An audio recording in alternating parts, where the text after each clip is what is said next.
evening, guys. After work tonight, I came back to the 1025R. Last night, I posted a video of issue I was having with the bucket. It had a random, no matter where you put it, sometimes it would drop about a foot. Sometimes put it up way high, it would stay. Certain positions would stay. It was just all over the board. It would drift a little bit, and then it would drift a foot, and it was just really inconvenient. So I posted on the forum. Had a lot of input. I guess I left out the stuff I already did check, so I got random information. Appreciate everybody that answered, but I thought I'm gonna make an on the fly video. So I've got the single point and the third function. I added all that, but I added all that while that was an issue. And then I rechanged the hydraulic fluid. Since I added all the upgrades and the Summit kit and everything, I decided I was gonna do a hydraulic filter change because it's at 100 hours and I lost fluid doing all these add-ons. So I did that, and then I still had the issue. So then I came and I checked the pressure on the SCV, and it's sitting about 2150, 2200. That was good.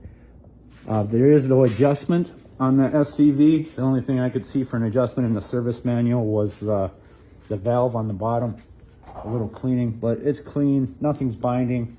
That all looked good. So last night I went up and got some fittings from John Deere. Ordered those today, got them in today.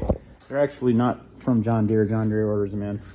I got fittings that fit on the end of the hoses for the cylinders, 2 of them. And I came home tonight and disconnected the hoses from the cylinders on one side, plugged them with that plug, raised and lowered it, and it drooped. Did the same thing on this side here. So then I put it back together and then bled the system up and down a bunch of times, still doing it. And then I switched the plugs to this side and raised it up, and it held. The problem was this ram has either an internal leak, so I'm gonna take it apart, maybe put a seal kit in. We'll see what happens. Otherwise I'll replace the cylinder. I'll check it out first.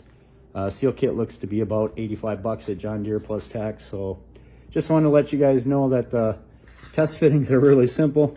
Just 2 nuts that mimic the cylinders. I'm not a hydraulic genius by any means, but I appreciated all the input and just broke it down to troubleshooting these cylinders. I had a feeling it was like that. And John Deere did tell me that if you have a load in your bucket and you hit a little dip and you don't have the ballast and it jolts it, those usually take it out. I don't think that's what happened. It just failed. But anyway, that's how you solve it. 2 test nuts in your toolbox, and you can check those pretty quick by disconnecting and running it up and down. Thanks everybody for the help again. I just thought I'd post this in case somebody else runs into that same issue and is scratching their head, and that'll solve the problem. Thanks.